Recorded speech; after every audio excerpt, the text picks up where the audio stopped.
Good morning, everyone. Welcome to StudyIQ English. Welcome to the Hindu newspaper analysis class with me. See how quickly time flies. We are already passing the second week of February, inching closer and closer every day to the upcoming Prelims exam for UPSC 2026. At the same time, those who are preparing for 27, now is the right time, absolutely the right time to start working on your fundamentals, which means NCRT, map work, basic GS paper 1 topics, and slowly then you can keep building on either by taking tuitions, coaching. You can join our batches also. There is a discount going on. And apart from that also, you can pick up proper textbooks. Say for example, Lakshmi Kant for polity, or say GC Leong or Majid Hussain for geography, or whichever book like Bipin Chandra for history, whichever you prefer. Wait, if you are writing in 2027, build on fundamentals, that's NCRT, and slowly move on to that area, okay? And on that note, before I show you which topics I need to analyze with all of you today, here's the QR code of my Telegram channel. Now, yesterday I asked a very fascinating question. This was about another strategic choke point. Most of us feel that strategic choke points in the world, at least when you talk about the choke points that are having global importance, are, say, Strait of Malacca. Say, for example, Strait of Hormuz. People say another one could be Suez Canal, but then there are many more, like, for example, one near Canada, America, another near EU boundary, another Panama Canal. Yesterday I raised a question, Shlok, on Panama, absolutely. And believe me, Panama is the most important. Right now, US and China both are looking at Panama. Agreed, we are not doing too many news articles on that. And that's the reason why I have decided to bring exclusive dedicated Zoom sessions for all of you. And the good news is that today being Tuesday, by Thursday, I will keep on putting advertisements for the Zoom sessions. Those who are interested can log in, and then in short batches every week or twice a week, thrice a week, depending on how many people are willing really. Let's create dedicated short batches for that so that we can quickly learn maps, all strategic choke points, various subjects like the economy, polity, art and culture, comprehension, and of course, if there's anyone who has a specific doubt or a specific problem, like I know Terukula and aspirant have been waiting for essay writing for quite some time. There are many others who are still concerned about, say, comprehension classes. So we can also arrange them one-on-one basis, needs based. Okay, so I'll keep putting in the advertisements either tomorrow or day after. Keep looking into that. Okay, and then you can pick a choice of your course from there, or pick a course of your choice from there. Now this is the QR code, and which news articles are we breaking down for UPSC exam? On your screen you can see 8 news articles. Now bacha, today's newspaper is quite lengthy. Today's newspaper was very rich in terms of international news, science, climate and ecology, as well as Indian society. Quite a prolific newspaper. So one by one, in short, let's break down each of these articles, beginning from not the editorial today, but with the front page news, that's page number 1. Finally, the much debated Great Nicobar Island mega project has been cleared. It has got green signal from NGT. Let us try to understand that. Proceed with the editorial page, where we are taking up 2 articles and then many more small and big articles, some climate, some geography. Yes, we will do a lot of map work here. Santosh, that's pending from our side, the January current affairs segment, and I shall immediately provide that. Maybe in a few days we are planning to do that. So some technical glitches like hacking of our live stream ID happened yesterday, so it was quite a messy situation. Today morning finally I got the system repaired, so now one by one we'll have all the class. Absolutely, Ramu. We have a very diverse newspaper. So, bacha, here's the first news page for the day. Page number 1. NGT clears the 92,000 rupees crore Great Nicobar project. Which UPSC syllabus can we attach this topic to? Yes, it is from GS paper 3, environmental ecology. Okay, so environment, ecology, and we are looking at renewable energy. We are looking at the Great Nicobar project that has been created in a very sensitive as well as a very strategic area in the world. Yes, we are going to talk about Strait of Malacca with the map. Okay, and before I show you the map and detail this article down, As a protocol, I must welcome all my dear students on the platform, and which is Vikash, Satya, Terukula, Aman, Sitaram, Kritik, Hika, I have Shlok, AB is here, and many more code names are here. Sumit, Abhilash, Jonah, and Ramu, Pulij, Sumed, Kaizen, Vaibhav, Ponguru, Arbaz, Shakti, all these students have joined me, Satya. So, welcome to the class, all of you. Stay blessed, stay happy. And now let's break down the first article. So, I want all your focus. Looking at GS Paper 3, Environment Ecology.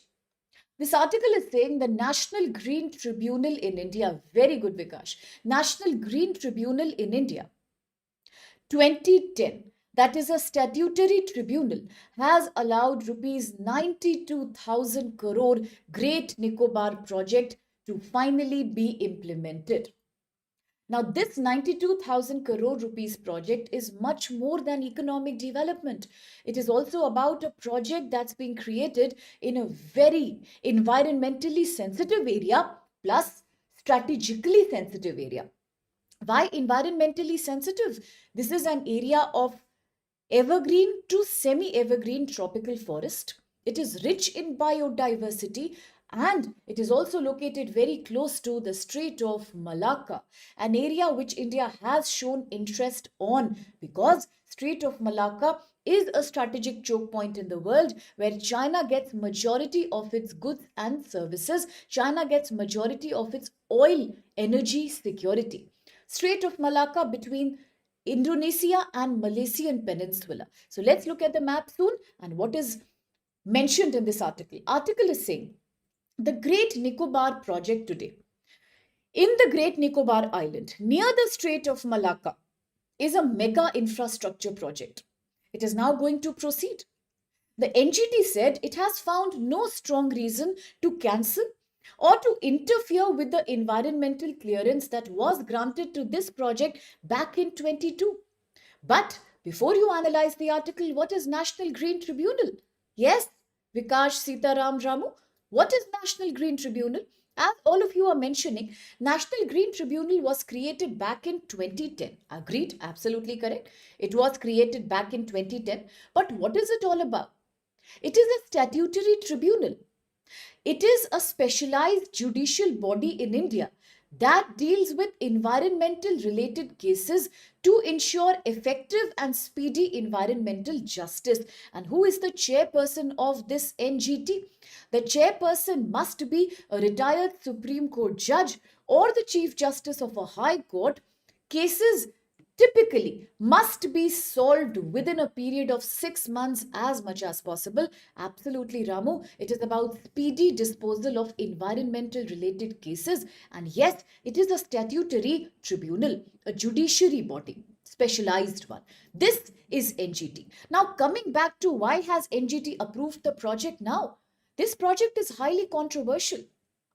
Still, NGT has given green signal. Why?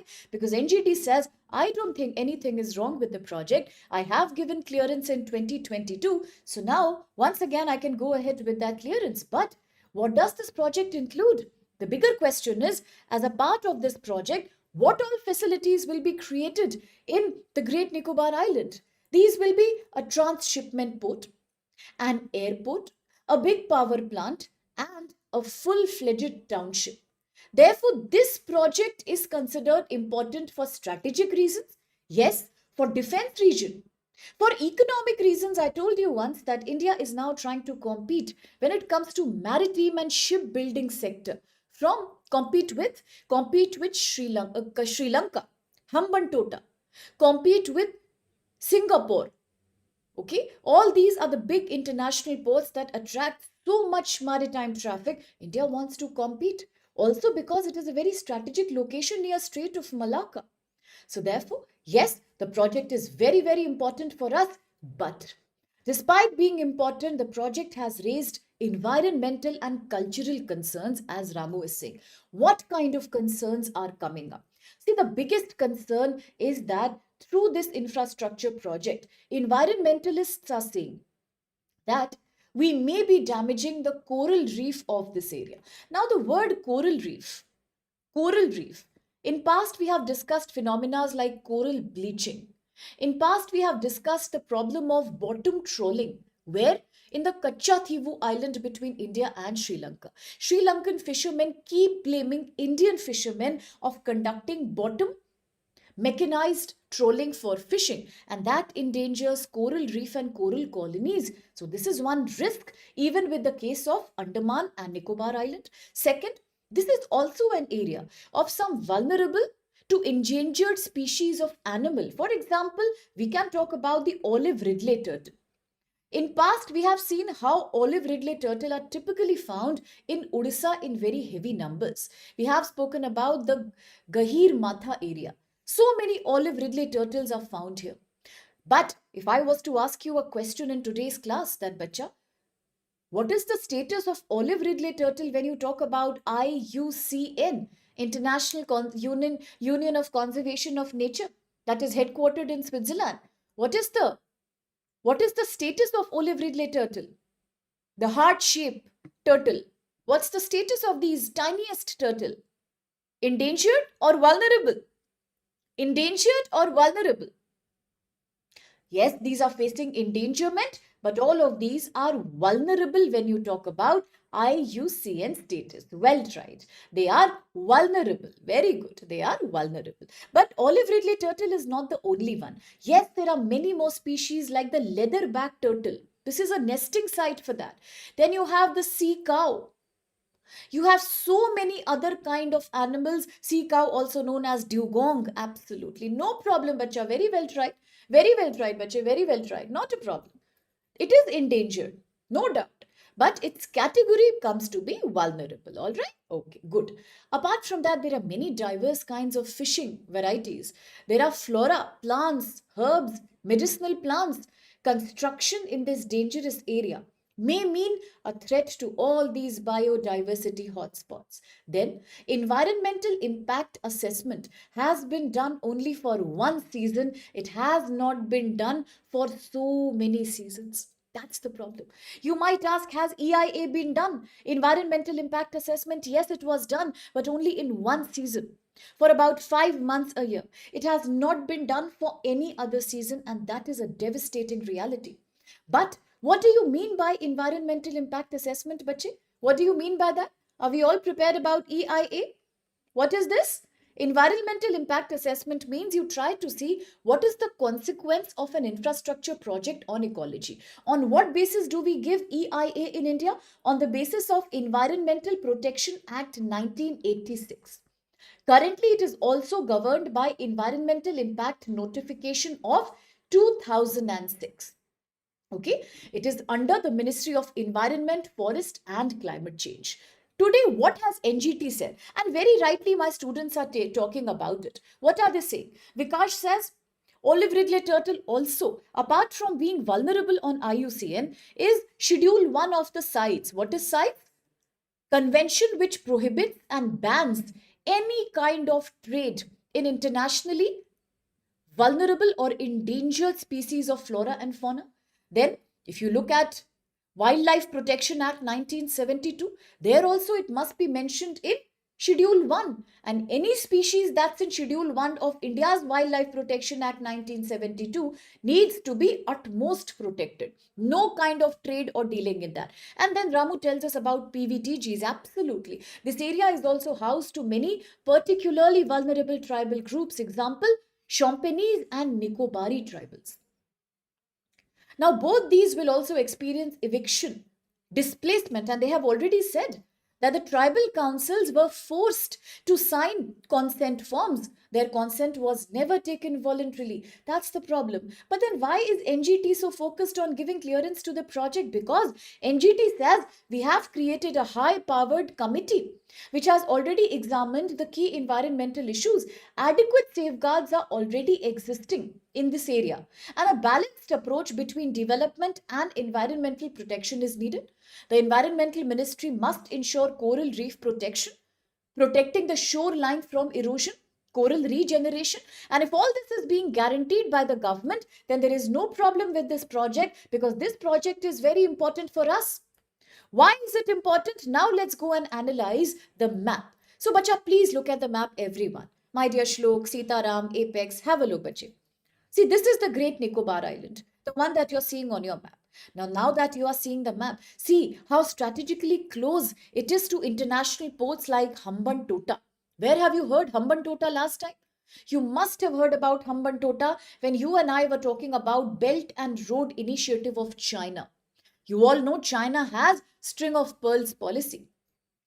China is trying to attach to itself under its BRI all the strategically military and commercial ports in the world. One of these happens to be Hambantota. Yes, now it is also a great international shipbuilding region. It attracts a lot of maritime traffic from western to eastern hemisphere.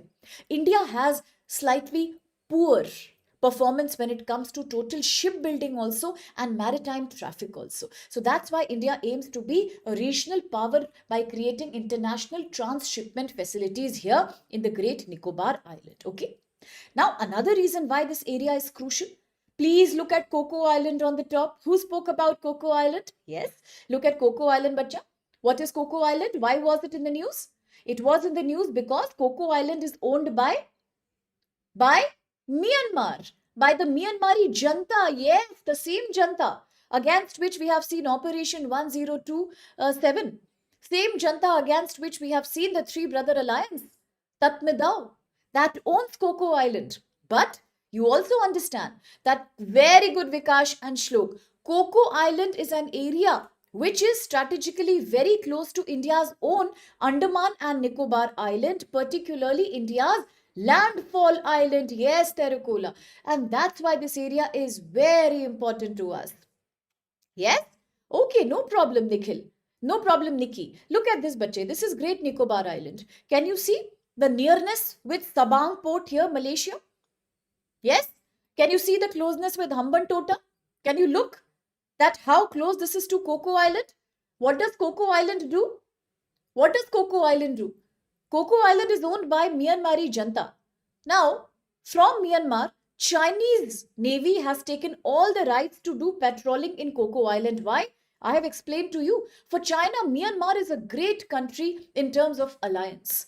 Why? Because majority of the fights and civil war that happens in Myanmar sees weapons coming from Russia and China. They are sharing a border as well. Now, China wants to create this kind of civil war. What does China get in return? In return, China gets favors from Myanmari Janta. China has got Coco Island now. And how dangerous it is for us in India? Sitting in Coco Island, Chinese Navy can keep patrolling and monitoring all the space activities that are being done in India, including Shri Abdul Kalam Island.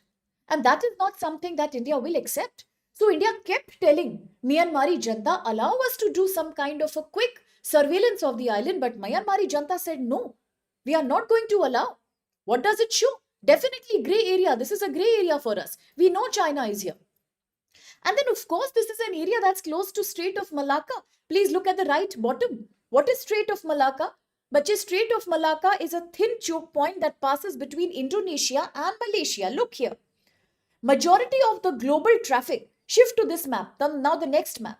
In this map, you try to see Strait of Malacca. Have a look, bacha. In the first and then in the right, first in the left map, then in the right map. Look at the left map first. You can see the Sabang port, Malaysia. Now look at Strait of Malacca. What do you see? You see it is coming between Indonesia and Malaysia. Malaysia on the top, Indonesia on the bottom. It is a very thin area, very thin.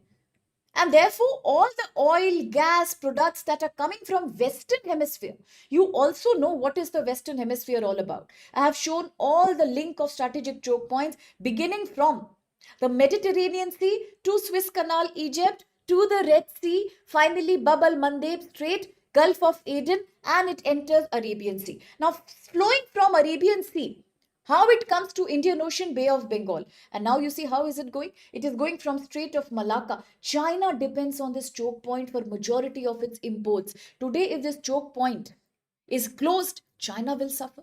And for China, this is not just a choke point. For China, it is a key area of gaining strategic control in the Indo-Pacific region, which China is busy doing. That is why Indian government feels we must have a footfall here. We must have a presence here. By having its presence in Strait of Malacca, by making a proper shipment port and a township near Andaman and the Great Nicobar Island, India is trying to counterbalance China's predominance and domination in this area. That's why it is very important for us. If Indian Navy is stationed here, if there is a transshipment port, we can co-monitor and co-do and co-patrol the Strait of Malacca. Right now, Singapore, Malaysia, Indonesia, all these armies are monitoring this area. Is it clear to everyone? Strait of Malacca. On the right side map, you can have a better look. See what new things can we pick up from this map. What can we learn? Lake Toba. Where is it? See, Indonesia. It keeps coming in the exam.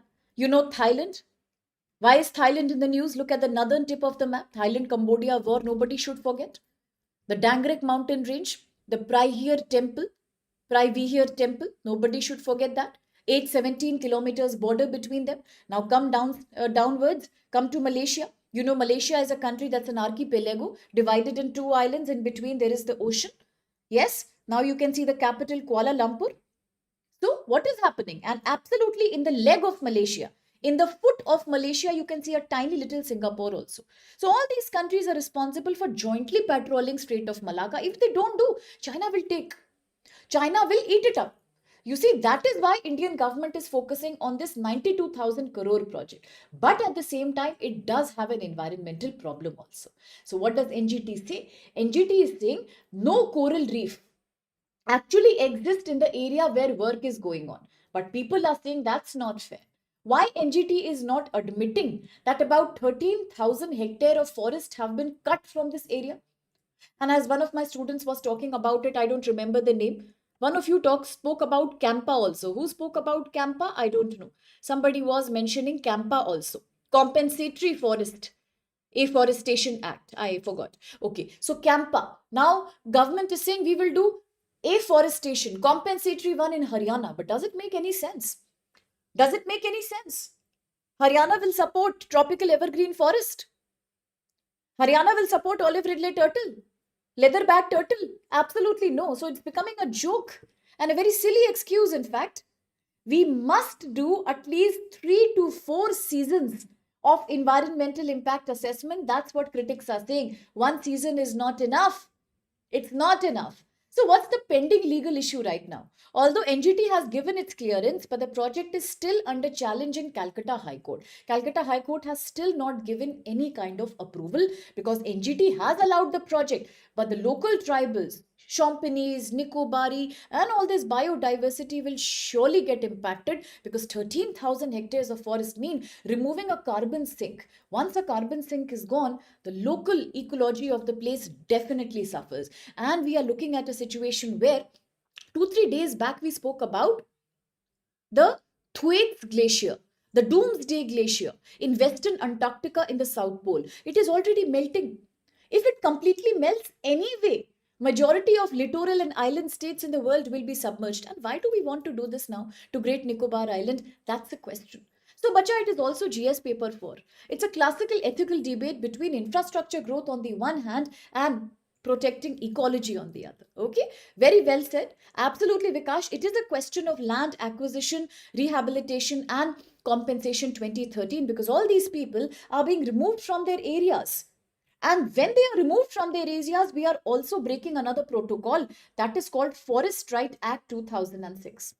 Under Forest Right Act, you cannot evict communities who have been living in the outskirts of forest for decades, for generations, but now we are removing them. What's the guarantee we will give them an equally fertile and safe place to live in? So we are breaking down all these protocols. Absolutely, Satya and Shlok. Correct. Totally correct, Shakti. So let's quickly have a look at a question. Yes? Very good, Kritik. With reference to the Great Nicobar Island mega project, consider the following statements. 1.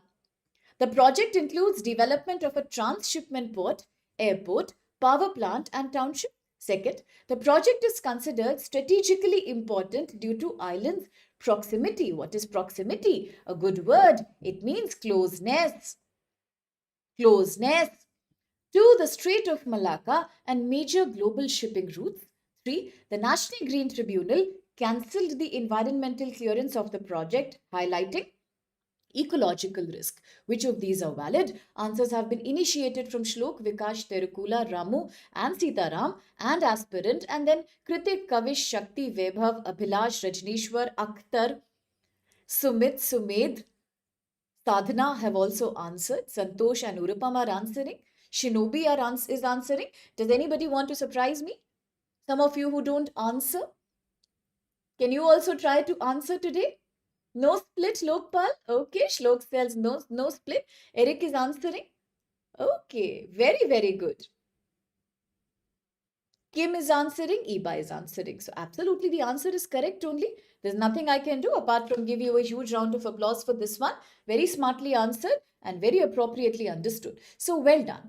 Well done. Because first and second statement are totally correct. Now you should never forget the map of Strait of Malacca, okay? You just from your side remember Malacca. The rest of the choke points I'll take care of in the Zoom session, okay? Don't worry about that.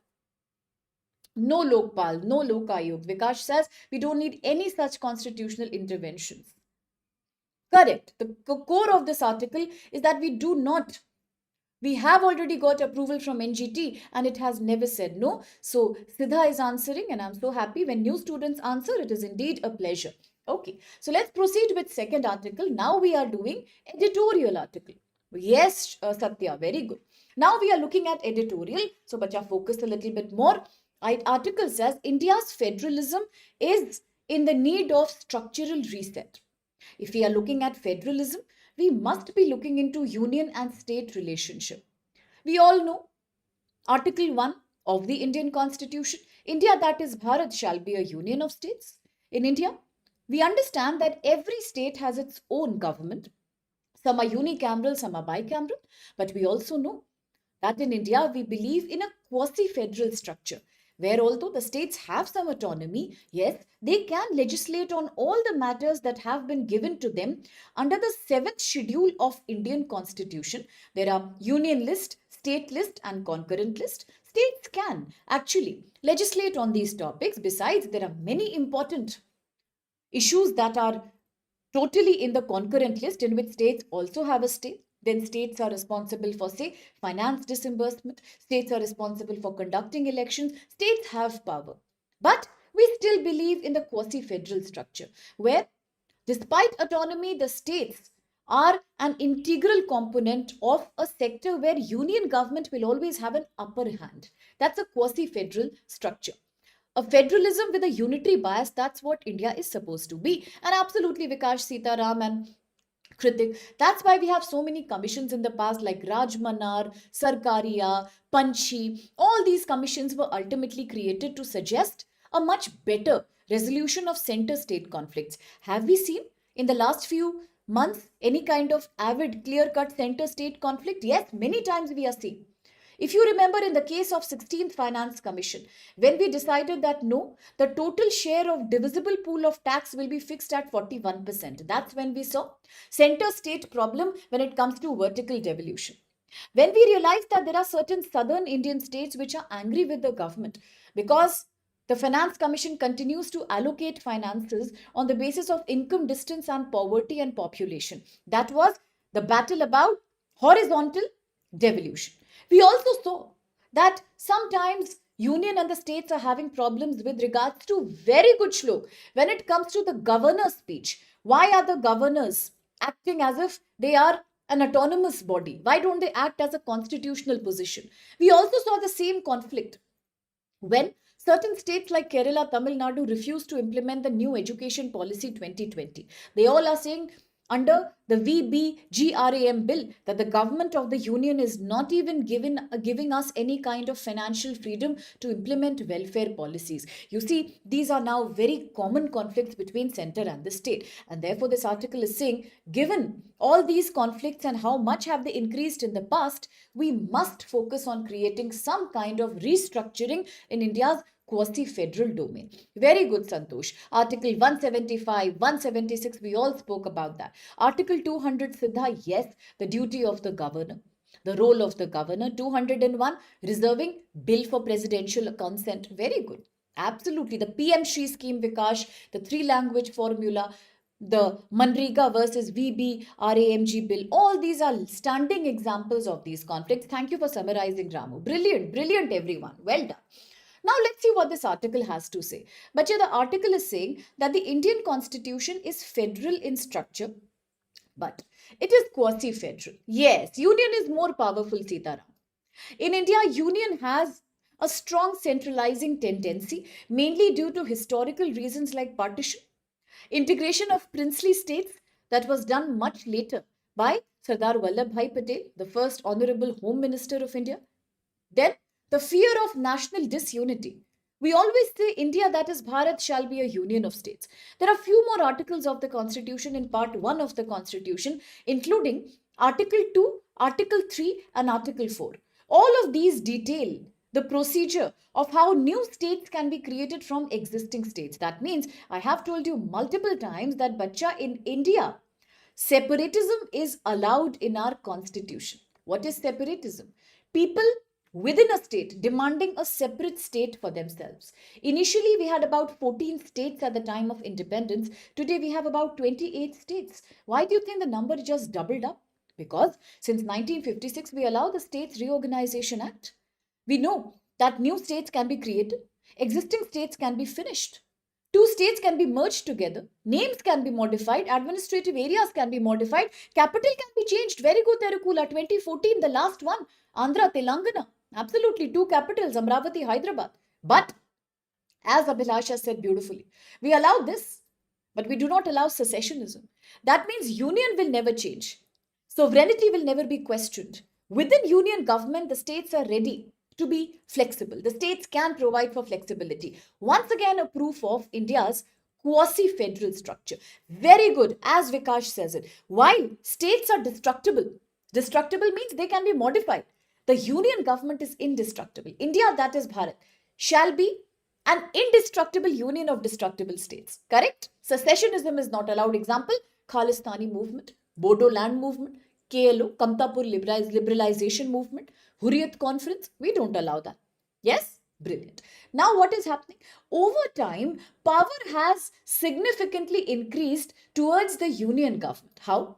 Through constitutional amendments, through union laws that are predominating even in the concurrent list subjects, through centrally sponsored schemes. Now, this is a grey area here. Although the central government must provide for welfare schemes expenditure to the state, it's a part of the duty of the union government. But today, the union government has been accused of not only reducing the total divisible pool in the Finance Commission by increasing cess and surcharge, which they never share with the states, they are also being accused of reducing expenditure on welfare schemes at the state level. Example, Manrega. Example, PM Awas Yojana Urban. Example, Amrut Scheme. Example, Swachh Bharat Abhiyan. Example, Janani Suraksha. When you are not giving money to state governments to implement welfare schemes, naturally the question is, why are states getting a secondary role to play? Why are they facing the burden of welfare so much, even with limited finance? Why can't the central government take care of them? Yes. Another issue is centrally conditional finance commission transfers. Now, finance commission has been very, very conservative in terms of its spending. In fact, the central government was very clear about it. Yes, Satya, as we created 41% divisible pool, states were demanding 45 to 50%, but center refused. Finance ministry said the center wants more fiscal space to deal with national issues, sovereignty issues, defense issues, and welfare issues. We will not give too much money to the states. What is it highlighting? It is highlighting an overt centralization tendency, and very good critic. Even in the case of Manrega, VBGRAM, central government said, I am going to give only 40%, states will give 60%. Is that a valid thing to do? That's the question states and other critics are asking. The core argument of this article is that excessive centralization will obviously lead to weakening governance. It will lead to more fragmentation, center-state disputes. And who handles center-state disputes? Who handles? Honorable Supreme Court. Is it good that we keep on piling the case load of Supreme Court, which is already about 88,000 pending cases right now, even though it's working in full collegium strength of 34 judges at the collegium? Is it valid that we keep on transferring conflicts to the Honorable Supreme Court every time there is a financial issue? This is a problem in India, because the more centralization happens, the weaker the federalism, But the lesser the centralization, the stronger the federalism. And the stronger the federalism, the more innovation capacity states have. Now, article also says a strong union should not mean weak states. Both should work as partners. And what word do you give to a situation when both union and states work as partners? What's the one word that we call it? Cooperative federalism. Another word for it, marble cake federalism. Who introduced this concept in India? Niti Aayog, National Institution for Transforming India 2014 to 15 introduced this concept. This is the whole reason why Planning Commission was cancelled and it was replaced by the Niti Aayog, which is a think tank. Very good, Terukula, which is creating a marble cake federal policy where states are equal stakeholders when it comes to decision making regarding administration. Previously, even during the time of Pandit Nehru, we had the zonal councils, interstate zonal councils. Have they been able to solve the problem of center state conflict? Not really. So, what is the judicial position on this? Now, all this debate has to go back to 1994. What happened in 1994? 1994, the very famous Supreme Court verdict happened that is known as S.R. Bomai case versus Union of India. S.R. Bomai versus Union of India case. What did Supreme Court say in this case? Supreme Court said federalism is a part of the basic structure of the constitution. And which is the Supreme Court case that talks about the basic structure doctrine? That is 1973 Keshwanand Bharti case. Very good. Keshwanand Bharti case. In Keshwanand Bharti case 1973, we have said nothing can change the basic structure of Indian constitution. And in 1994 SR Bomai case, the Honorable Supreme Court said federalism is a basic structure of constitution. That means states are not subordinate to the center. They have their own space within India's constitution. Very, very good. But why is decentralization so important? Let's look at some examples here to prove that decentralization is indeed important. Why is it so important? Now, Siddha says 24th April 1973. Can you please tell me which day in India do we celebrate on 24th April? If you show me details, it leads to more questions in my mind. Yes, Siddha Gyar? You're saying, Bache, 24th April 1973 was the Keshwanand Bharti case. Yes, look, it is the Panchayati Raj Day in India. Absolutely big round of applause for you there. Very, very good. Very, very good. It's an evolving process, Shakti. Absolutely. Very well said. Panchayati Raj Day also. Brilliant. Coming back. What examples do we have to prove the point that decentralization is very healthy? Listen carefully. One, sometimes when states experiment with new policy,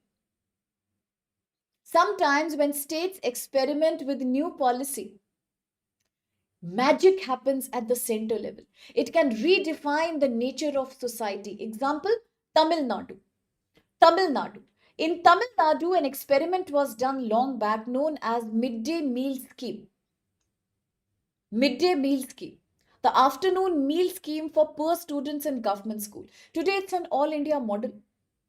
Similarly, there was a very famous Congress leader in Tamil Nadu who also gave the idea that young leaders should predominate politics and elderly political leaders should retire from politics. Can you tell me which man was that? Yes, now it is PM Poshan. Earlier it was midday meal scheme Tamil Nadu. So who was this leader from Tamil Nadu? Long back, I'm talking about 1970s era, not the modern time. Who said for the first time that in politics, elderly leaders should retire and young leaders should actually come and take their position. He was referring to the old leaders of Congress party. He also gave the word syndicate. Can anybody tell me which leader was that? Think about it. Just think. No problem. Okay. Example, Tamil Nadu experimented with midday meal scheme and today it's an all India. It's an all India scheme that is leading to a better enrollment in school. Now with this, do not also forget the controversy that I had discussed with you once upon a time with regards to Karnataka. In Karnataka, when it comes to very good world cricket, K. Kamraj. Well done and well said. Now, looking at Karnataka. In Karnataka, the midday meal controversy became very ugly, because the NGO that was distributing food was accused by certain people of distributing eggs and non-vegetarian food. It became a very religious controversy. Later, eggs were dropped from the meal. And you know what happened? Such a heartbreaking thing, shows the poverty in India. As soon as eggs were withdrawn from the midday meal scheme, children stopped coming from school. Children stopped coming to school. That shows nutritional outcomes will always lead to learning outcomes in a poor society that India has been for a very long time. Yes. K. Kamraj, very good. So happy that he was known as the kingmaker. Absolutely, absolutely. Akshay Patra Foundation, you know the name also. Very good, Satya. Very good. So Akshay Patra Foundation, the one that was preparing midday meals, was accused of spreading the culture of non-veg, anti-Hindu culture. Eventually, the eggs were dropped, replaced by bananas, and people stopped coming to school. They were so disappointed. You see, sometimes communal politics leads to an impact of stunting and wasting in children, which are already very malnourished in India. Do you see that? So that was a very sad case study actually. Now, looking at other states, what about Kerala's public health and literacy model? Kerala is 100% educated, 100% digitally literate state. Is that not a role model for all others? It is. Look at Kerala again when it comes to SHG, self-help group, Kutumbasri. Such successful self-help group models, are they not inspiring other people? Look at Maharashtra, Employment Guarantee Scheme. Is that not inspiring other states? It is. When you look at places like Nagaland, Meghalaya, bamboo drip agriculture, run-of-the-river projects, that is trying to inspire so many states. So this shows that state-level innovations will benefit the entire country. Now, do we have any committees in India that have been dealing with center-state relations? Absolutely. We can discuss 2 or 3 most important committees. First being the Rajmanar Committee. In one line, I will explain. What is the Rajmanar Committee, bache? Rajmanar Committee came in 1969 to 1971. India-Pakistan War, Ramsar Wetland, 1971. Rajmanar Committee was set up by the state of Tamil Nadu. Don't forget anybody. We just spoke about midday meal scheme. K. Kamraj. Now we are talking about Tamil Nadu. Yes? Absolutely. It can, Eric. Absolutely. That's why we don't need federalism. We need cooperative federalism. Yes, Vikash has already mentioned about Rajmanar. So Rajmanar came 1969 to 1971, set up by the Tamil Nadu government. What was the purpose?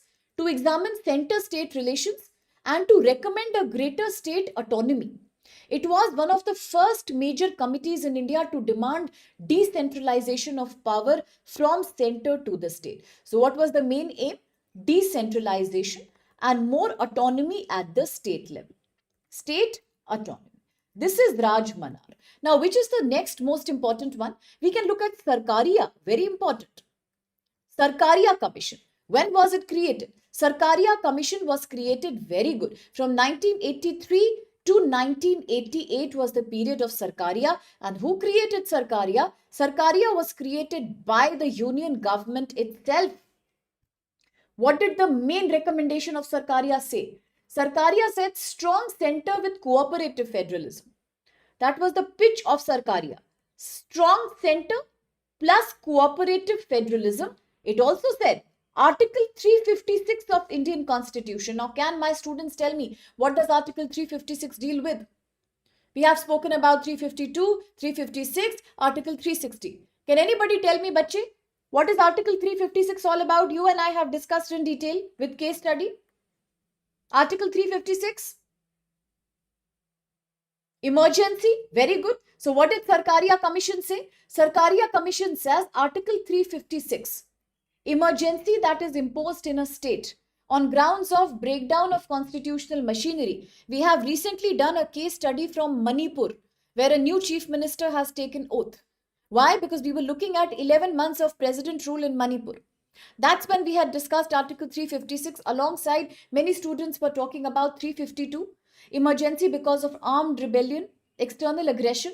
We also looked at 360, financial emergency. So don't forget all this. Yes, 356 is state emergency, president rule. Case study was Manipur. So Sarkaria Commission said 356 should be used only as a last choice. only as a last resort, never as a first or second line of treatment. And then another very important commission in India happens to be Panchi Commission. Panchi is a very recent commission. It was created from 2007 to 2010. And what did Panchi Commission say? Panchi Commission spoke about revising state and center relations in the context of coalition politics. So if you are struggling with remembering the commissions, then just relate Panchi to coalition government. Panchi exclusively talks about coalition government, globalization, economic reforms. Panchi Commission says fixed tenure and impartial role of governors are very, very important. Now, if this is the backdrop of India's center state relation and recommendations, then as we are entering February 2026, there are many such issues that are causing a controversy between center and states. You and I just spoke about it. Bird two wings coalition shlok. Okay. Role of governor, the governor's speech issue. Governor delaying the bill issue. Language policy, the three language formula rejected in southern Indian states, NEP 2020. Delimitation, the delimitation that is now going to happen for the next Lok Sabha. The constituencies in India are being redrawn and people are not happy. People are not happy because majority of states where population is decreasing, southern Indian states, are saying that because of lower population, we will have a less representation in Lok Sabha. So delimitation is a major area of tension. Then GST, Goods and Services Tax, introduced in 2017, amended in 22, and finally now in 25. And what does it say? States are complaining that the central government is not providing us enough GST compensation and we have lost income from indirect taxes after GST has been imposed. Majority of products, necessity based, basic needs based and basic medicines and toiletries have already been covered under 0 to 5% GST right now to offset the cause of tariff on India's export sector and to push domestic demand. But states are unhappy because they are saying their total revenue collection has declined because of GST. Very good. Vineet, brilliant. 101 Amendment Act created GST. Very good. And EWS? Then what created EWS? Then which Amendment Act created EWS quickly? Yes, which Amendment Act created EWS? 103. Very good, Terrakula. 10% reservation. Brilliant. Another issue, education and health and elections. All these parallel elections also. Simultaneous elections are also a cause of concern. Very good. So how can we conclude this article? India needs a rethinking, a recalibration of India's federalism. Agreed it's quasi-federal, agreed it's a unitary bias, but many states are really unhappy with this kind of arrangement. And what people say is that states today are reeling in financial pressure, fracturing down because of debt and market borrowings. It's high time the central government recalibrates spending on welfare, not imposing the three-language formula, providing more when it comes to divisible pool, or at least not expanding its share of cess or surcharge, or at least trying to support the state when it comes to GST, some extra compensation or some recalibration of the tax, much better spending in health and education. If this happens, states will readily sit down and talk to the central government. Even the opposition rule states, if it doesn't happen, then what happens? What's happening in India right now? In terms of globe, we are the third largest economy, fourth largest economy. And as India is now trying to sign the upcoming bilateral trade agreement with America, with US, presuming that it will reduce our tariff impact from 50 to 18, and then we will be a country which can hold on to our economic position. But within India, what's going on? Opposition parties, Kisan Andolans, everyone is busy fighting with each other. You see, this is not federalism. Federalism means equal participation of all stakeholders, while opposition is a healthy phenomenon. But when basic principles become debatable, then quasi-federal nature also becomes questionable, okay?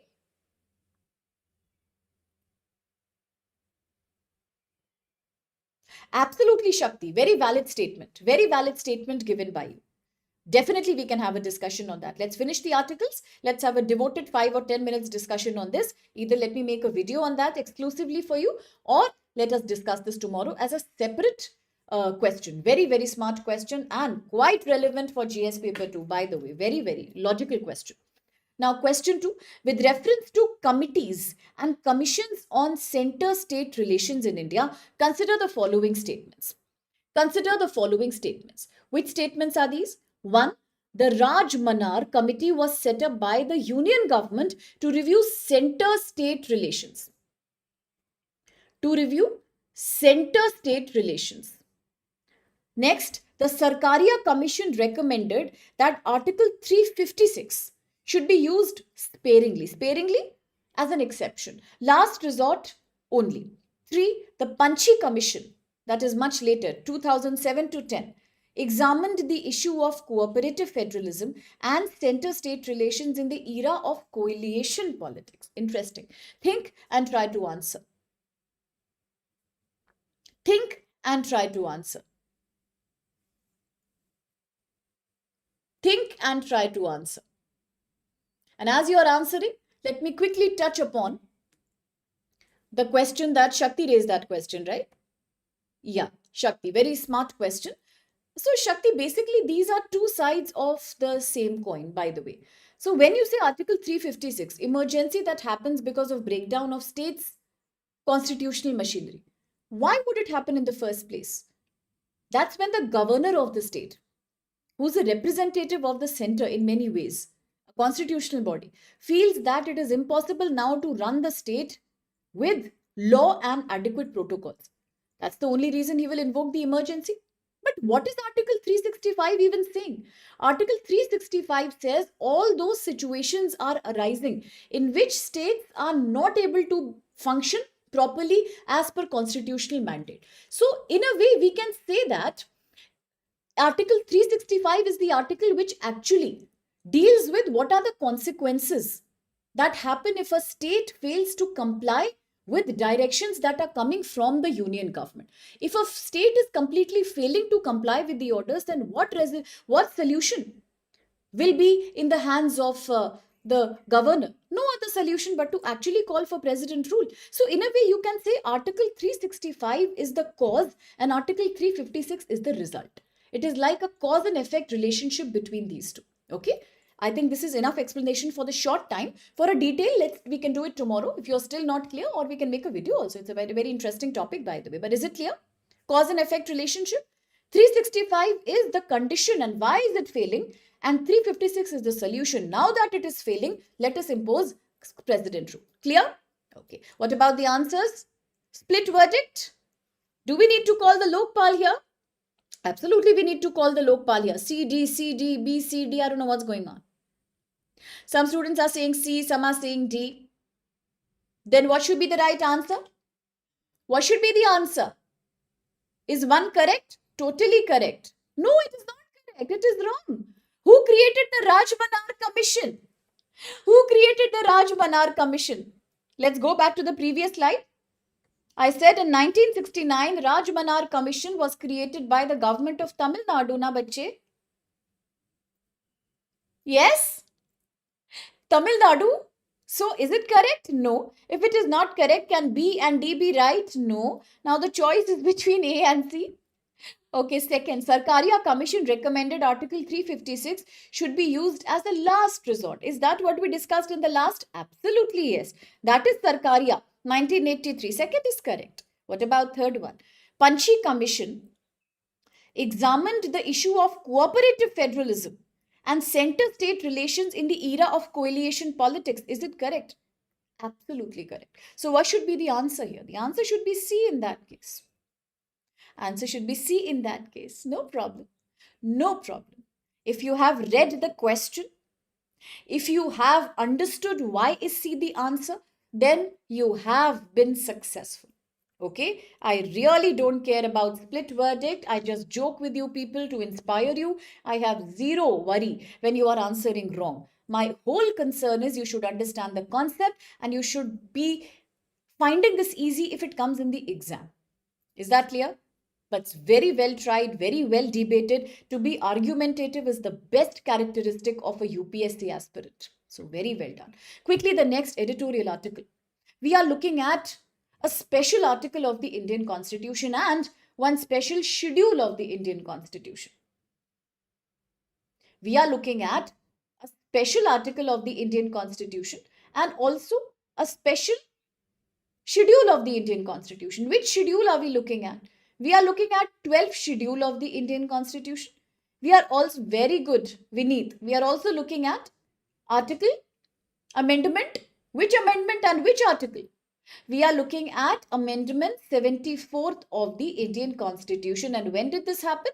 Very good, Vikash and Ramu. This happened in 1992. Both 73rd and 74th. 73rd talks about Panchayati Raj. 74th talks about creating urban local bodies, municipalities, municipal corporation to provide self-governance and democratic decentralization for urban areas in India. A very valid question could be, how do you identify what is urban, what is rural? You have many criterias in India. If you use the definition given in the Amendment Act itself, then these are statutory terms defined by law as urban areas. If you look in the terms of population density, overall population, and the main occupation of people, then these will be regarded as census terms. Then you have many other related towns, extended towns like satellite townships, peri-urban areas, semi-urban regions, urban agglomerates. All these are definitions that you use to identify an urban area. Once identified, an urban area must be governed by administrative units under urban local bodies. But this article is looking at a same topic that has been asked in 2020 UPSC Prelims CSAT. Those who have taken comprehension classes with me, pakka will know about this. That we have done an article on how poor are the urban local bodies in India. How poor are municipalities in India that they cannot even provide efficiently drinking water to people. It is one of the most interesting and difficult comprehension passages in the history of CSAT exam. If anybody has done CSAT PYQs or taken my lectures, will know that. Same topic is being spoken about here. So we can definitely say we are talking about GS paper 2 because under GS paper 2 we study urbanization. Urbanization. Under urbanization we study democratic decentralization, and that's when the whole big question of urban local body comes into picture. What is this article saying, bacha? Very good, Shlu. Article says urban local bodies in India lack enough financial and administrative capacity, yet the central government is encouraging them to raise its own money. What a paradox. Something same that is happening between center and the states. Just like states in India are fracturing under debt, urban local bodies also have no money. They don't have money. They are struggling to meet their day-to-day expenditure, providing water to people, taking care of road electricity, segregating storm water from sewage water, making sure road transport is happening properly, roads are well constructed, solid waste is taken care of. All this needs money. Money, finance, urban local bodies don't have. Is the central government helping? Sorry, it's not.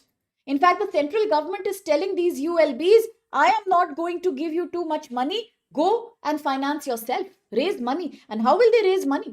The only options are municipal bonds, by issuing bonds to public. Just like you issue, stocks and bonds to the public buys those bonds. That's how you raise your money. Second, taking loans, borrow loans. And third, have projects in public-private partnership model. That's the only way you can raise money when it comes to ULBs. But it is very problematic because Indian cities are very, very dense in terms of population. This not only creates a financial risk, but severe inequality among states and cities. Certain states are rich, they have more finance. Certain cities are blessed with touristic potential. Certain cities have a lesser population. Naturally, for them, it's easy to manage their finance. What about cities which are jam-packed with population, very, very dense? Say, for example, West Bengal cities or Uttar Pradesh cities, Maharashtra cities. What about these places? Bihar cities. What about when the state government does not have enough money to implement any kind of infrastructure by giving money to ULB, Mumbai? What do? And what's the result? What's the result? Urban flooding, slums, biggest slum in Asia in Mumbai, ghettoization, contamination of drinking water. What happened in Madhya Pradesh, Indore, one of the cleanest cities under Swachhata Sarvekshan? Children died because drinking water was contaminated with sewage water. Now, all these happen because ULBs have no money to modernize and upgrade urban infrastructure. Is this a challenge? It's a very big challenge. It could create financial risk. Dharavi, very good. So, what is the aim? The aim of this article is to make the government understand that market linkage is not enough. Reform based urban development and fiscal discipline are looking good on paper, but you cannot punish and deprive the ULBs of money in the name of fiscal discipline. Now, this time the word fiscal discipline has become very important. The budget talks about it, defense budget talks about it, 16th Financial Commission also talks about it. All of these are saying this time the government will exclusively focus on capital expenditure capex. And the government is not ready to spend on revenue expenditure at all. Understood that capital is more important than revenue expenditure, but to have your administration systematic, you also need revenue expenditure. How can we argue that? Which are the main problems highlighted in this article? Now, urban local bodies in India are struggling. They are literally suffering to implement some of the common schemes like Amrut. What is Amrut, Bache? Amrut is a scheme that came in 2015. What does Amrut deal with? Amrut deals with water supply improvement, sewerage improvement, septage, septic tank management, storm water drainage, and urban transport, that is non-motorized transport, creating parks and green spaces. Yes, very good, Vineet. 12 lakh crore capex expenditure, absolutely. Then smart city mission. When did smart city mission came? 2015. What does it try to create? It tries to develop 100 smart cities plus associated development in other satellite cities with technology driven, sustainable, citizen friendly urban infrastructure. Swachh Bharat Abhiyan, urban, launched in 2014. Why? To make India clean and open defecation free, ODD free plus. It was relaunched. Swachh Bharat Mission was relaunched in 2021 with a new theme, health and well-being vertical. This time, not only to cancel the problem of, to reduce the problem of manual scavenging, but also to finish the problem of manual scavenging along with open defecation. Creating things like greenery, rooftop green spaces, much better, clean cities, government schools that should be super clean. Then, Pradhan Mantri Awas Yojana Urban, launched once again 2015. Intention to create in situ slum development. I'll write it here. In situ slum development. I hope everybody understands in situ and ex situ. What is in situ? When within a given area, within the given site, you create a change without taking anybody outside. Example, developments in National Park, developments under PMAY, Awas Yojana from within, very good urban. So don't break the slums, don't demolish them. From inside only try to restructure them by concrete pakka houses, proper sanitation pipelines, clean drinking water, 24/7 electricity, LPG gas supply, all that is called in situ development. What is ex situ? Example? Can I give you an example of ex situ? Very good, Vineet, on site. What is off site ex situ? Can I give you an example of ex situ from space? We have spoken about Chandrayaan 4 mission that's going to be launched in 2028. What does it plan to do?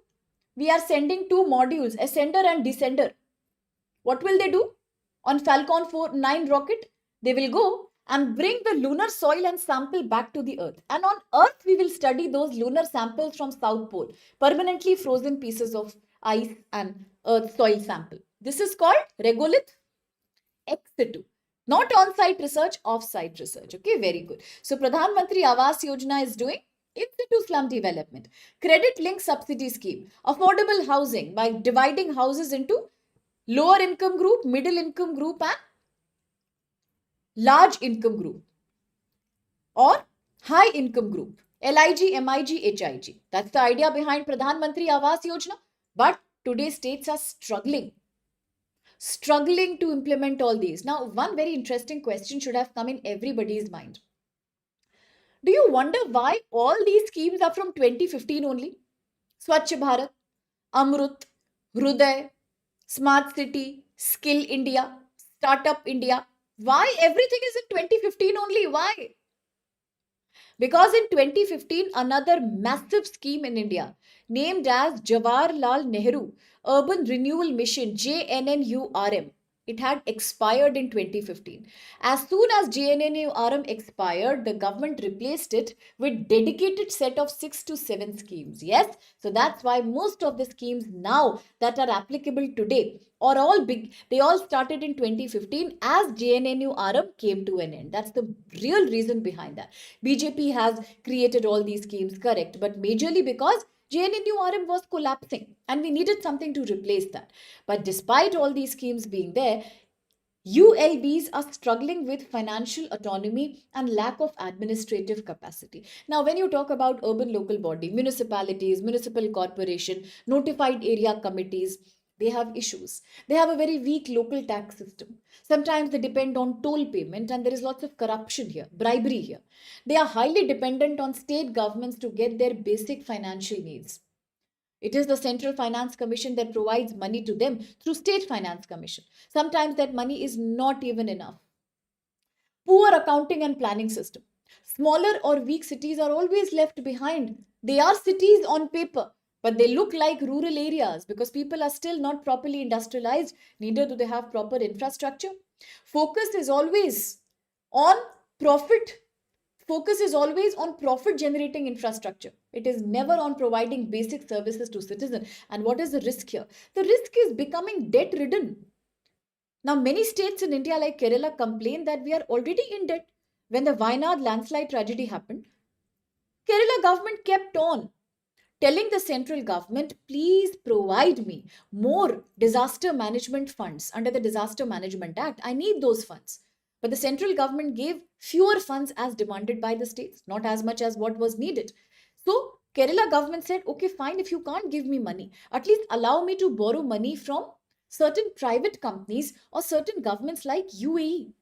But the central government said, no, I will not allow you to borrow any money from outside the nation. That's what Kerala government said. It is not good. Neither are you giving me support, nor are you letting me take an external debt. What am I supposed to do? My own debt keeps increasing, and that is a problem with ULBs also. All of them are becoming debt ridden. Similar trends are visible in higher education infrastructure. Uday scheme in the power sector. You can see same thing in National Health Mission also. Funding is always delayed. So what's the core pitch of this article? Article says public services should be guaranteed by the central government. They should not be left on the discretion of state governments and then later to ULBs and panchayats. ULB and panchayats, how much revenue can they generate? Market financing is the last resort. They can't keep issuing market bonds. They can't keep taking loans for themselves. How will they return that loan?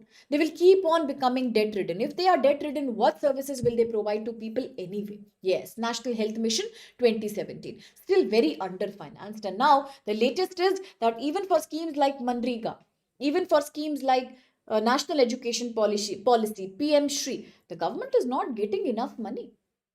Central Finance Commission. That's a major issue. Okay. So quickly the question, on top of it we have a freebie culture. Absolutely. Now with reference to Urban Challenge Fund, with reference to an Urban Challenge Fund, now Urban Challenge Fund means the fact that urban local bodies will have to create their own fund to get money from somewhere. Consider these following statements. 1. Under the proposed Urban Challenge Fund, the union government will finance up to 25% project cost, provided cities are able to raise 50% of funding through bonds, loans, and PPP, public-private partnership. I can give you a hint here. It's actually correct because I haven't, the article didn't exactly spoke about it. So let me clarify. Urban Challenge Fund means today central government is telling the states and the ULBs, I will give you some money, but majority of your money you will have to raise through bonds, loans, or taxes. It's not my problem. Second, the push towards market-based finance for ULB is linked to efforts to introduce fiscal discipline in ULB. And 3, Urban Challenge Fund replaces the existing urban schemes such as Amrut, Smart City, Swachh Bharat, all from 2015. So which of these are valid? Which of these are valid? Which of these are valid? Third statement is correct. Third statement is correct. The Urban Challenge Fund today will replace all existing 6 urban schemes.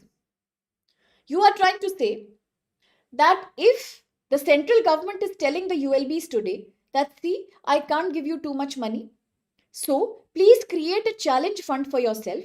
This is a part of fiscal disciplining. Learn to raise your own money through loan, through PPP model, and by issuing bonds.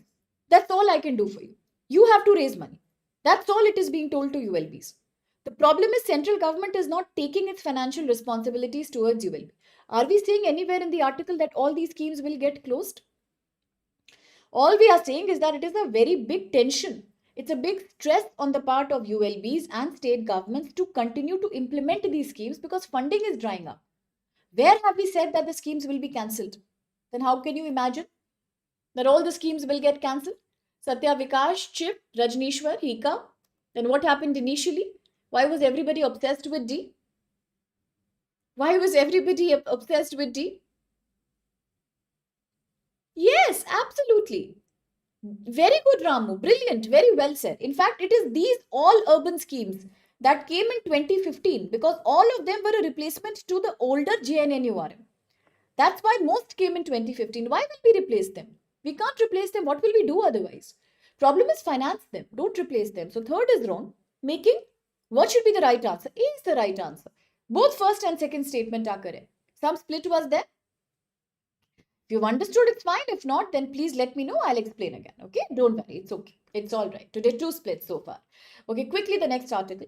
India, Bangladesh. You see the map? I will break down the article in 2 minutes. Map is right here. Now, everybody should know the map, that's for sure. No excuse for not knowing the map.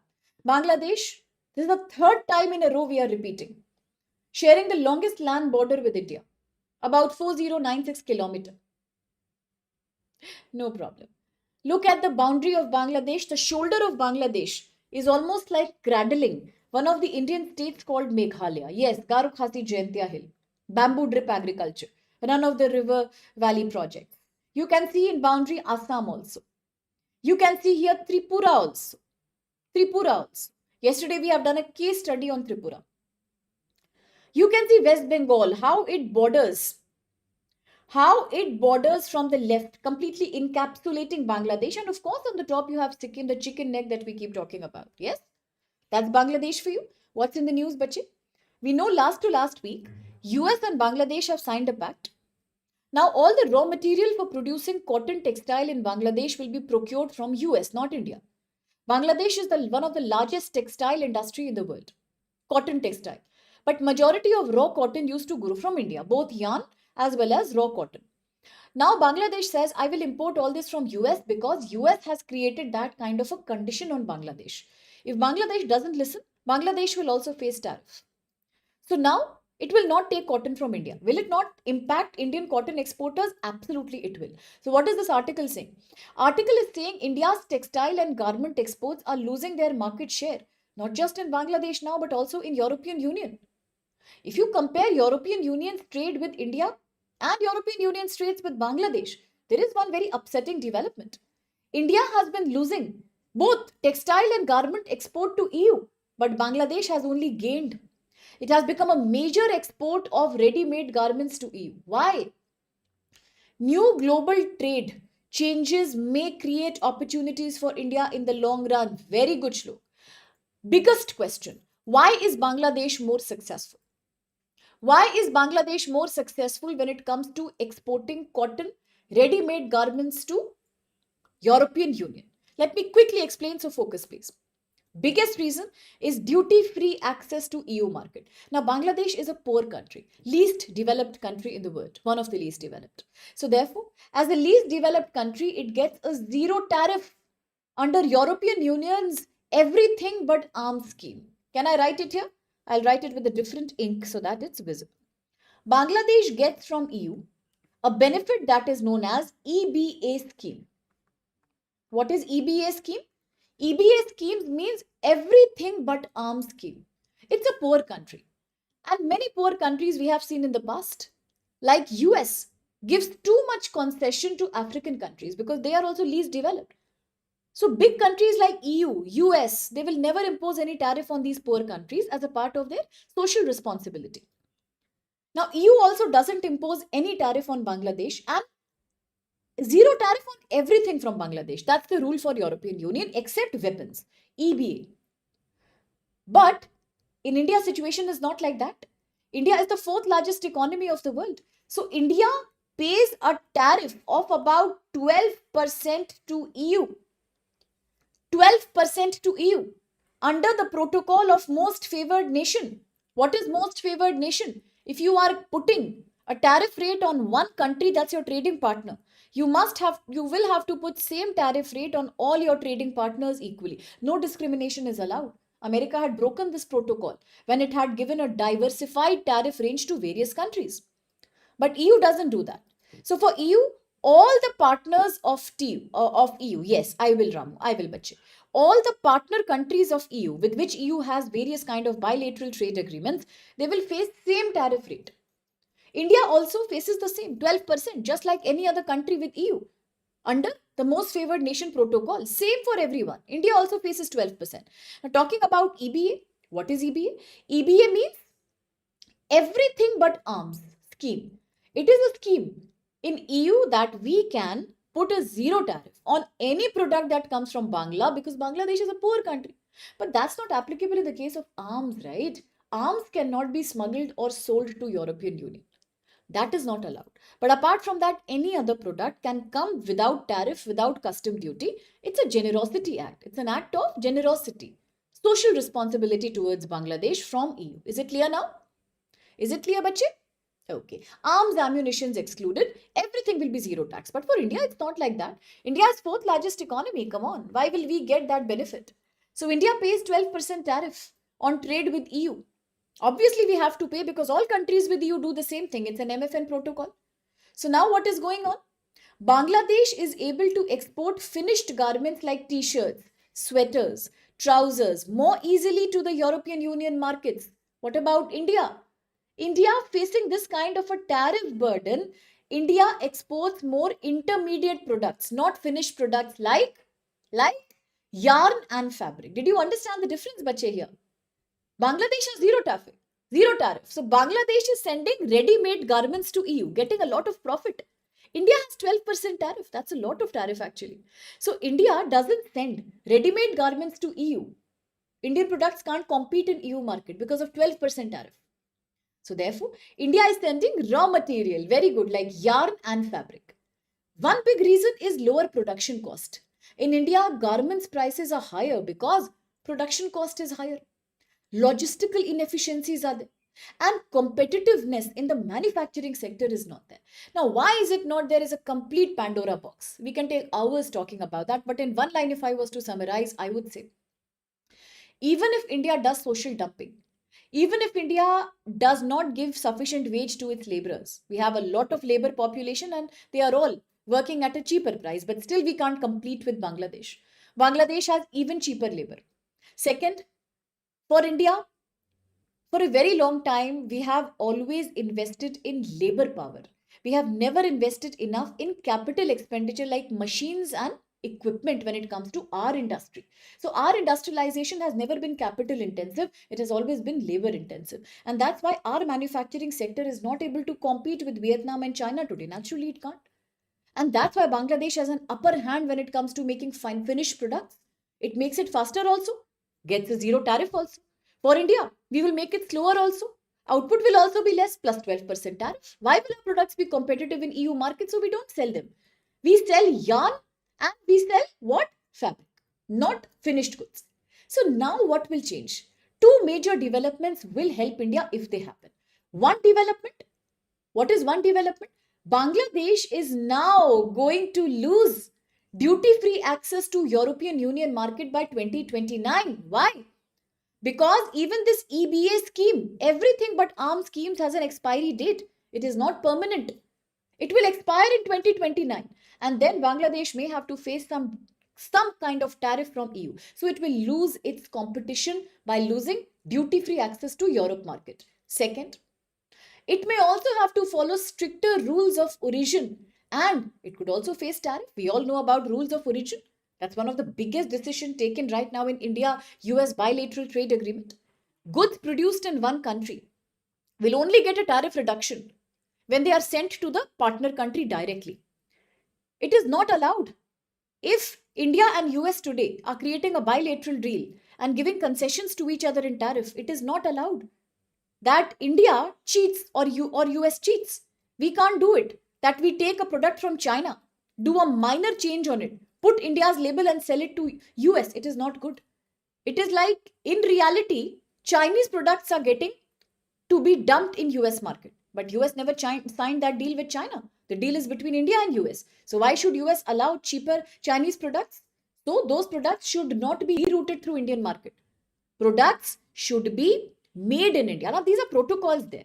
Sitaram, Astua, protocols are there, bache. To what percentage you have to declare? To what percentage component is made in India? You have to give that clarification of the process behind it. It's very important. Rules of origin. Otherwise, it leads to dumping. Then countries like China will send their products to every country. And eventually they will land up in other markets. China will always have the benefit. It is the maximum leader of manufacturing hub. Yes, that is an important thing. No, India should provide, Satya. Because if India doesn't provide, then it again impacts our income, right? We can afford to provide some kind of bulk raw material, then we will. After all, demand is very high in that market. So it doesn't harm us at all. We are providing raw material, but at the same time, we are not even allowing dumping of our market with EU manufactured textiles. We are not doing that. Yes? Very good. Is it clear? Okay. Having said that, second development is Bangladesh may also face rules of origin protocol. So it will lose its market in EU. Second and the biggest development, India-European Union Free Trade Agreement. Don't you know? It is the mother of all the trade agreements. Don't you know? It's the mother of all the free trade agreement, India and EU.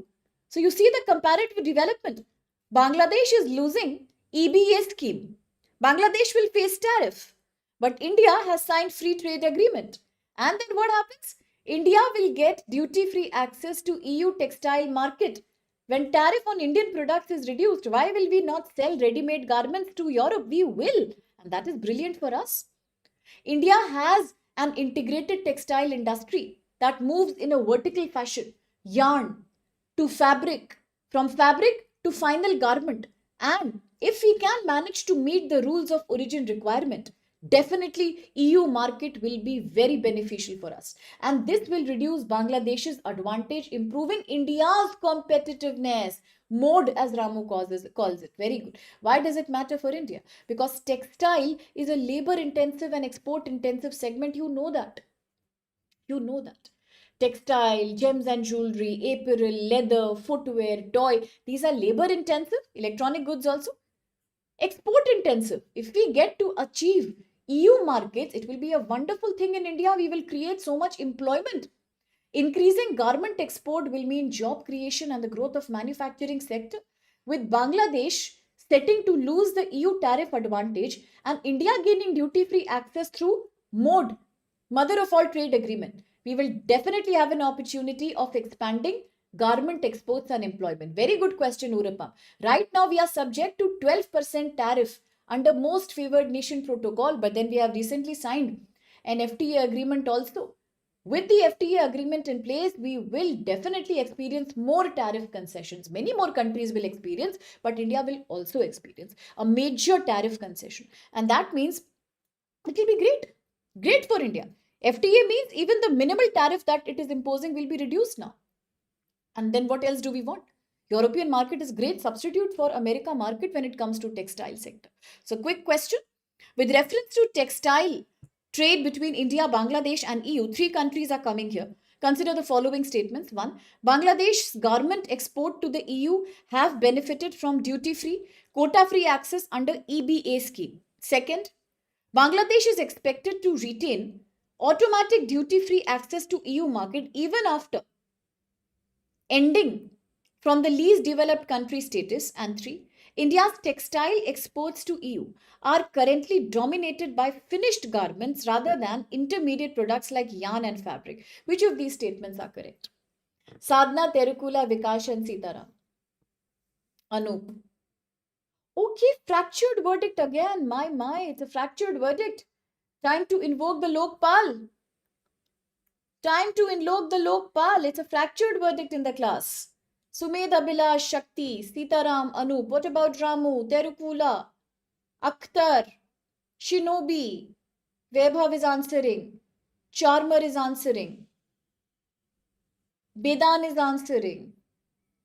Chip, Hika, Rajnishwar. What to do then?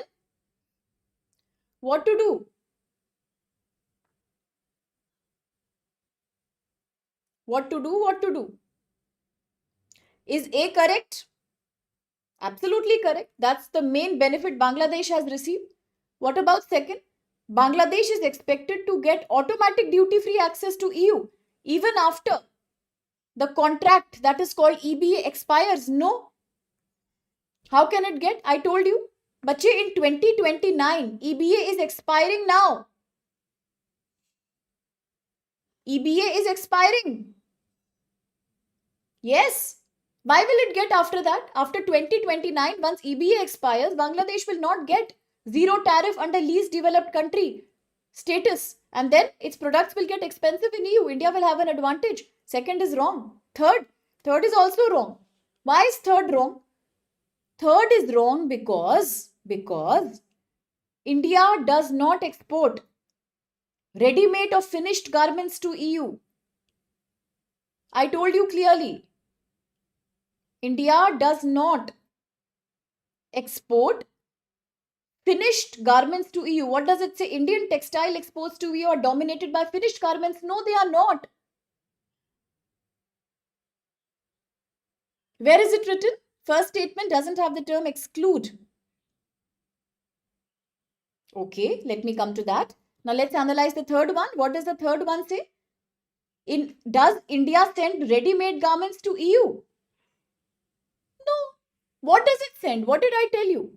Why Bangladesh is selling finished products like t-shirts, sweaters, trousers. What does India sell? India sells yarn and fabric. Many times we have spoken about it. So how can it be correct? It's wrong only, no? Then A should be the right answer. Now what's the doubt, bache? First statement, okay. Bangladesh's garment exports to EU have benefited from duty-free, quota-free access under everything but arms scheme. It is the name of the scheme, bacha. EBA is the name of a scheme. Everything but arms scheme. That is only EBA scheme. Means on everything they will get zero tariff except arms and ammunition. That is not allowed. Is it clear? Only one is correct. No, then why the confusion between B, C, D? Why are we doing A, B, C, D? Clear? Yarn and fabric. Absolutely. That's what we discussed now, bache. Yarn and fabric. Did you understand? Each one of you, my dear, is it clear to everyone, bacha? Tell me. Yarn and fabric only we are exporting. When did we export ready-made garments? When did we export? Now maybe we can export. No. Why? Because we are getting free trade agreement. What is Ramu saying? Mode, mother of all trade agreement. Isn't it? We are getting FTA now. With FTA, maybe we will start selling ready-made garments also. But right now, how can we do right now? We are paying 12% tariff. We would not have done. Okay. No, it is EBA only, bache. Everything but arms. That's how they are calling it. Everything but arms. Ideally, you are also right. You are totally right. But same thing. EBA, everything but arms. Okay. All right. Hope it's clear to everyone. If not, we can talk about it again. Today, too many splits, isn't it? Yes, the questions are tough. Is it? I don't think so. For your intellect level, questions are not tough. Okay, quickly the next article. Let's wind it up in 5 minutes. This article is coming from GS paper 2. We are looking at vulnerable communities and we are looking at a special tribal community known as DNT. What are DNT? Denotified semi-nomadic and nomadic tribes. Okay, these are called DNTs. You all know that in India, as per 2011 census, 8.6% populations belong to scheduled tribe. You also understand PVTGs. These are different type of tribals. You also understand that there are certain tribals called DNT. What are DNT? These are typically known as denotified, nomadic and semi-nomadic tribals. What's the question? Allow me 2 minutes to summarize this article. This article is saying now, as the census operation is being done in 2027, the group of DNT tribals, they want a separate column for themselves in the upcoming census. Why? Because these communities feel marginalized. They are saying that we never get a proper identification. And because of that, no welfare policy is targeted towards us. We have been victims of historical injustice and historical discrimination. Why? Who are DNTs? Santosh is telling us the date also. Who are DNTs, bache? Who are these? DNTs were labeled as criminal tribals during the times of British Raj under a very, very horrible act known as Criminal Tribes Act 1871. So, what happened? They were labeled as criminalized tribals under the Criminal Tribe Act during British Raj 1871. Why? Because they had some unique culture practice, snake charming, rope walking, magic shows. They were nomadic. So British government said these people are not good. They are up to something evil because British couldn't understand the culture. So British accused them of doing dacoity, stealing and criminal activities. And what happened? These were declared as criminals by a written law under the Criminal Tribes Act 1871. But after independence, the Indian government understood that this is a injustice that's happening with them. So, under Jawaharlal Nehru's government in 1952, as India had recently held its own Lok Sabha elections, India decided to change this act, to cancel the Criminal Tribals Act, and from then onwards, these people have become liberated of the taboo of being called as a criminal, and since that day they have been called as denotified tribe. Why? Because now they have been denotified. They are not criminals anymore. Okay, but there is a problem. Habitual offenders law in states continue to stigmatize them. The union government has now denotified them. They are not criminals at all. They are like any other tribe in India with their own unique beautiful culture. But the problem is, in many states for a very long time, in fact until the 1990s also, state laws considered them as habitual offenders. That means people who are often associated with some or the other crime. And another problem, they don't have a separate column in the census. How will the government understand what is good for them or not? Government treats them by clubbing them up with scheduled caste, scheduled tribe and PVTG, sometimes even with the OBC category. They are being given reservation, but they are all mixed up with other vulnerable segments, and some of them are still unclassified. Today, as the new census is happening, DNT population is demanding that we must be given a separate column. There are certain welfare schemes that are existing in India for their well-being, such as seed scheme. And don't worry, I have written all this here. Seed scheme. But the seed scheme was also not enough. Till now, these people do not have proper identification, no kind of proper certification. Several commissions in India have come. One of the most important here being Renki Commission. We all know about Dibar Commission. Yes, Dibar Commission. The commission which had identified PVTGs. All of you are talking about it. Highest population Odisha. Example, in the first article we spoke about Champaignese and Nicobari. Yes, very good. Panchayat Extension Act, absolutely, where the tribal councils are being given the same responsibilities as that of Panchayat. 96 is a very good initiative. But right now I'm talking about another commission named as Renki Commission. Renki Commission. It's a recent commission. When did it come? Renki Commission came in 2008. What did it do? For the first time, it suggested a proper identification of DNTs through census enumeration. Today, what are they demanding? They want separate column in the census. They want separate constitutional classification. Within DNT also, they are looking for sub-classification. Very good, Sumit. Sub-classification. What is the government saying? Government has agreed. Why will the government not agree? After all, demanding empowerment is not a wrong thing to do. It's not a wrong thing to do. So the government has agreed just to provide some historical justice to people who have always been sidelined in India. Okay, now almost we are done. Just a quick investigation of another article, but I will not take more than 2 minutes for sure. GS paper 3, environment, ecology, renewable energy. You and I have spoken about green hydrogen, blue hydrogen, green ammonia. Let's quickly look into green steel. What is green steel and why is it so important for us? In 2 lines, if I was to summarize this article, I would say in India, steel sector is one of the largest sources of industrial emission and carbon footprint. So, adopting green steel. What is green steel? Steel that does not involve carbon emission in its production. So, green steel. Low carbon steel production is the need of the hour if India wants to achieve the target of zero carbon by 2070, Viksit Bharat by 2047. The Ministry of Steel, therefore, today has exclusively appointed 14 task forces in India. Experts from the industry are now creating a roadmap for future to make India grey steel free and to adopt green steel on a massive scale. This is an attempt at decarbonization. Absolutely, Vineet. It will help India in a major way. Why? Very good point raised by you, Vineet. As we have signed the mode as per Ramu, mother of all trade agreements with EU, there is a major non-tariff trade barrier in this deal. That is CBAM. And one of the largest commodities that India sells to EU is steel and iron. But both of them have a very big carbon footprint. If India can switch to green steel, then a majority of products will qualify for duty-free access under CBAM agreement between India and EU. A big boost in the arm for Indian exporters. Okay, very important point. Now what will we do? The main challenge continues. The main challenge is producing green steel is more expensive. China has mastered Satya. Very good. It's more expensive. It is an investment. It's a capital investment in machinery and equipment. But this article is saying, don't worry about the short-term cost. Think about the long-term benefit.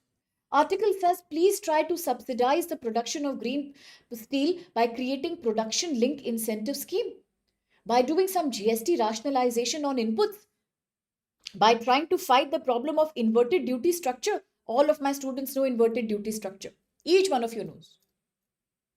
I'm presuming you do because we have spoken about it.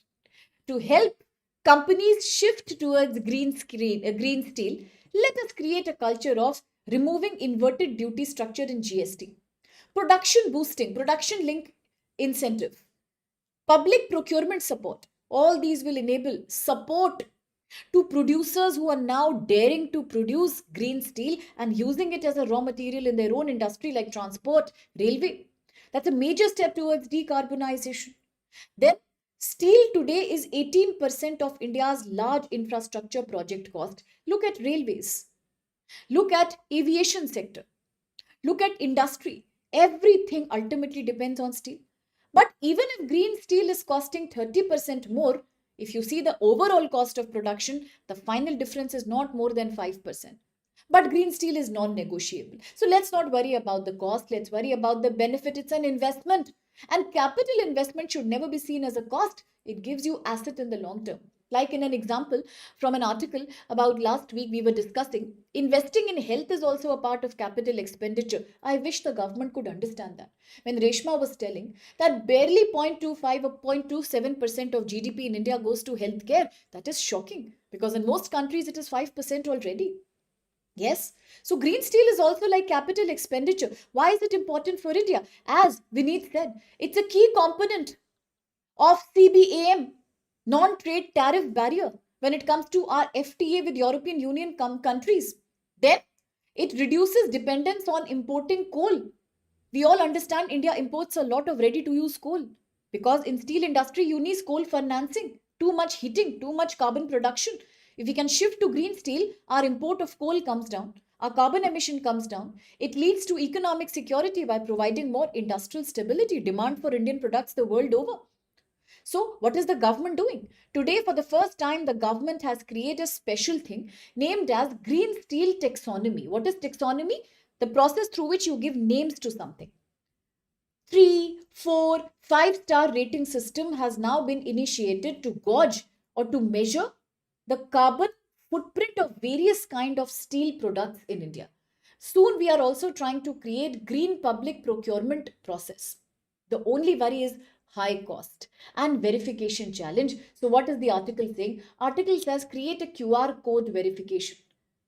Please change public procurement rules. provide more subsidy, encourage manufacturers to shift towards green steel. Also, start pilot projects to experiment, whether it's Indian Railways, whether it's aviation sector, whether it's truck manufacturing, car manufacturing sector. Try to create green steel, because the more you experiment, the better opportunities will come, and ultimately supports India not just in CBAM but overall also in greenification. Yes, the Government of India portal, absolutely. Very good. Satya is reminding us of Donbass. See, that's the beauty of current affairs. One thing clicks a light about something else. Donbass, Donetsk, absolutely. Which Russia wants at any cost. It's also the coal basin, correct? Now, the second last article in 2 minutes. But I can't just discuss this article. I want my students to go to a country. Where do I want you to go? I want you to travel to Iran, visa free. When you are looking at Iran, what is the first thing I show you every time? My students will not even miss this in sleep also. I'm telling you, my students, if they are sleeping also, they will not forget. Iran, UAE, UAE. With UAE 2022, India had signed a SEPA. With Oman in 2025, India has signed a SEPA. Very, very good. Very, very good. UAE pokes into Iran and makes the Strait of Hormuz. Very good, my bacha. Left side, Yemen. Yemen is so close to Africa, creating a strategic choke point known as Babal Mandeb. Very good. So proud of everyone. Excellent. Very good, bache. That's the spirit. Babal Mandeb and Strait of Hormuz. Nobody should forget. Okay, what's happening? What's the big deal? Article is saying that there is a renewed tension. Now, once again, your President Trump is creating a tension for Iran. How many times should we also repeat? Now, because of President Trump, we are also tired now. Studying about JCPOA, studying about Iran's agreement to declare its uranium enrichment sites to International Atomic Energy Agency, talking about the Chabahar port, as Vikash says, Ramu says, Bandar Abbas port, Dukum port in Oman. So much we are doing it all because of President Trump. Now, if you find all the questions in prelims easy, nobody should thank anybody. You have to thank President Trump. It's because of him that every day we are discussing these issues. What is this article saying? Yeah, Gwadar Port, Pakistan, Belt and Road Initiative. Now, what is happening really in the Persian Gulf area? But where is Persian Gulf? Quickly see. Below Iran, what is there? On which water body do you have Strait of Hormuz? Narrow choke point. It is Persian Gulf only. Everybody should know where is Persian Gulf. 12% of global trade comes from here. It's not a joke. Yes, Satya. Resource curse. Correct. So what has happened? America, US is once again targeting Iran. This time by giving military threats in the Persian Gulf area. So today what is happening? Epstein, yeah, those Epstein files and all, that is also very ugly, absolutely. Now, Iran's foreign minister is right now in Switzerland. He's in Geneva. Why? He's doing a nuclear discussion with US. Which country is the arbitration here? Which country is doing the mediator act? Oman. Oman is the mediator in discussions about nuclear peace between Iran and US. Who is the mediator? I repeat, Oman. Oman is a rather moderate country. Not too much fight, not too much conflict, not too much bias. Good relations almost with everyone. Oil-rich APEC country that Oman is. Okay, strategically located in the Arabian Sea. Yes, so Oman is doing the mediation. All these discussions are happening with the approval of IAEA, International Atomic Energy Agency, headquartered in Vienna, Austria. At the same time, look at the paradox, bache. President Trump is President Trump. Who are we to challenge his superiority? At the same time, President Trump has deployed another aircraft carrier in the region, warning of a possible military action if talks fail. You see what is going on? You saw what is going on in Geneva. Both countries are talking to each other because of Oman. But as the talks are going on, parallelly, military threat is also ready. That if talks fail, attack will happen. What kind of talks are these? How do you talk with so much pressure to anybody? How will Iran negotiate? It's like if the talks are failing, attack will happen. With what face will Iran negotiate? You see, this is the strategy of President Trump. It is known as a blue blood attitude. What is the blue blood attitude? It's a phrase in English where you think you are superior. You are entitled to anything. Yes? So many of them. The largest one. Initially came Ibrahim, then it was the Gerald. All of these are now stationed near Iran. Today, one more has reached. What has Iran said in response? Iran is saying that we have also started military drills near the Strait of Hormuz. And this is not a small thing that Iran has said. It is not a small thing. When a country says, I am doing military drills in Strait of Hormuz, what does it mean? It means a massive threat to global supply chains, a massive threat to continents like South Asia, where majority of bulk of goods and oil passes through the strategic choke point Strait of Hormuz. If Hormuz closes down, supply chain will become totally disrupted. That's what Iran is threatening to do now. A very important global oil shipping route. Looks like that, Ausa. Looks like that. And why is this important? Because the issue relates with Iran's nuclear program, Iran's nuclear enrichment. Strait of Hormuz is a choke point, a very strategic one, by the way. And today, if the war doesn't stop and Strait of Hormuz closes, it is a very dangerous thing. Maybe America will not lose anything, but all the Eastern Hemisphere countries will. It will. Now we are almost done. There was a last article. I thought I will miss it, but then I didn't feel like missing it. So in two lines, I'll tell you what does this article say. Article is GS paper 3, climate, environment change, global warming, heat wave. Article says in India, heat waves are increasing every year. And now air conditioning is not a luxury, it is a necessity. Cooling is becoming a basic need, but many people can't afford it. So article is giving a solution to you, and this is known as solution called district cooling. What is district cooling? District cooling is an air conditioned system where one big cooling plant, one large, big, centralized air conditioned plant will be installed in one area, and this plant will keep on supplying chilled water to many buildings through pipes. Buildings will not need individual AC system. It's like a centralized system which works like a public utility service for cooling, just like you have in Western countries. Why is district cooling important? Because it will reduce electricity use by 50%. It means lower peak power demand by 30%, lesser load on the grid. Then reduce greenhouse gas emission by not allowing micro per capita AC units. It will help in mitigating the effect of urban heat island effect. Yes, it will support India's climate goals. At the same time, it is most suitable for IT parks, hospitals, commercial districts, airports, smart cities like Gift City, Hyderabad High Tech City. So you can make Indian cities more climate resilient and energy efficient by doing these kind of innovative plans. So these will reduce the burden from people and probably shift it to the government at a bare minimum cost. If you can get a centralized cooling, that's even better, right? Yes, Satya, Vineet, correct? Plant more trees, absolutely, that's the fundamental. Like Dubai, totally. Otherwise, you become a desert. What happens to you? So have these protocols. That's it. It was a long session, I agree, but today's article was also very long. There were too many. And the worst part is I didn't feel like missing any one of these. Every one seemed important. So there was no choice. Great that we've done them. And thank you so much for being as interactive and as inquisitive as you always are. Now for the Zoom class session, bacha, don't worry. I'll give me time till tomorrow or Thursday. I'll keep announcing these classes on the Telegram channel itself. Okay. So God bless each one of you. Lots of love and blessings.